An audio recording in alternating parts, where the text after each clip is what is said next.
Web TV Hindi में आप सभी को सुस्वागतम। जहां 3 राज्यों के विधानसभा चुनाव में करारी हार के बाद कांग्रेस पार्टी गठबंधन दलों को निशाना पर आ गया है। पश्चिम बंगाल के मुख्यमंत्री ममता बनर्जी ने स्पष्ट रूप से कहा है कि ये जनता की हार नहीं है बल्कि कांग्रेस की हार है। उन्होंने गठबंधन दलों के साथ मिलकर काम करने की कामना की। इंडिया गठबंधन के आम आदमी पार्टी और समाजवादी पार्टी के राज्यों के चुनाव में उम्मीदवार उतारे जाने पर सीएम ने नाराजगी जाहिर की। मुख्यमंत्री ममता बनर्जी ने कहा कि हम गलतियों से सीखेंगे। मुख्यमंत्री ने बताया कि गठबंधन दल ने कांग्रेस का 12% वोट काट लिया है। उन्होंने इसे दुर्भाग्यपूर्ण बताया और कहा कि चुनाव में लोकतंत्र ध्वस्त हो गया। ममता बनर्जी ने सीट बंटवारे का जिक्र किया और कहा कि उन्होंने पहले ही इसके लिए सुझाव दिए थे। ये वोट काटने की राजनीति है। बता दें कि केवल मध्य प्रदेश में ही समाजवादी पार्टी ने 69 सीटों पर चुनाव लड़ा था और उसे सिर्फ 0.46% मत मिले। हालांकि इन सीटों पर समाजवादी पार्टी के उम्मीदवार जीत नहीं पाए, लेकिन किसी न किसी रूप में उसने कांग्रेस उम्मीदवार को नुकसान जरूर पहुंचाया और बीजेपी को फायदा किया। जिस तरह से चुनाव के पहले समाजवादी पार्टी और कांग्रेस का बीच बयानबाजी हुई थी, उससे भी बीजेपी विरोधी पार्टियां की शाख पर नुकसान पहुंचा।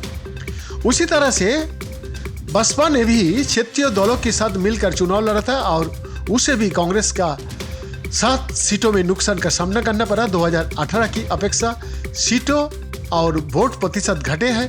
राजस्थान में बसपा 6 सीट मात्र जीती थी, इस बार केवल 2 सीट ही जीत पाई है। पश्चिम बंगाल का सीएम ने विधानसभा में बोलते हुए किसी विशेष दल का नाम लिए बगैर कहा कि छोटी छोटी पार्टियां बीजेपी के लिए काम कर रही है। ये बीजेपी की जीत नहीं है, ये केवल अभियान नहीं है, कोई रणनीति नहीं थी, सिर्फ तकनीक से काम नहीं चलेगा। सीएम का कहना है हमें गलतियां से सीखना चाहिए। अगर सीट बंटवारा हुआ तो 2024 में बीजेपी वापस नहीं आएगी। यहाँ वो लड्डू बढ़ रहा है, दिल्ली का लड्डू के बारे में क्या? सीएम ममता बनर्जी का कहना है कि जो चोर होता है वो तो चोर ही चिल्लाता है। बीजेपी हमें क्रॉस अटैक की धमकी दे रही है। सीएम ने कहा आप कुछ नहीं कर सकता, मैं बीजेपी को चुनौती देता हूँ। ममता ने कहा अगर इंडिया गठबंधन ने सीटों पर समझौता किया होता तो 3 राज्यों में नतीजा अलग हो सकता था। हमने पहले भी कहा था और अब भी कह रहा हूँ, आइए सीटों पर समझौता कर ले। अगर सीटों पर समझौता हुआ होता तो ऐसा नहीं होता। ममता ने कहा बीजेपी चुनाव जीती, कुछ छोटी पार्टियां ने उम्मीदवार उतारे जिसका फायदा बीजेपी को मिला। उनके शब्द में मैं अब भी मानती हूं कि अगर सीटों से समझौता हुआ तो वो बीजेपी 2024 में सत्ता में वापस नहीं कर पाएगी। ये वास्तव में कांग्रेस की हार है, लोग बीजेपी के खिलाफ है। मैं अब भी कहती हूँ इंडिया गठबंधन गलतियां को सुधारने के लिए मिलकर लड़ना चाहिए। तृणमूल कांग्रेस ममता बनर्जी का इंडिया गठबंधन का चेहरा बनाने की कोशिश में है। चुनाव के नतीजे के तुरंत बाद ही टीएमसी का एक नेता ने कहा कि आप गठबंधन की बागडोर टीएमसी को दे देनी चाहिए।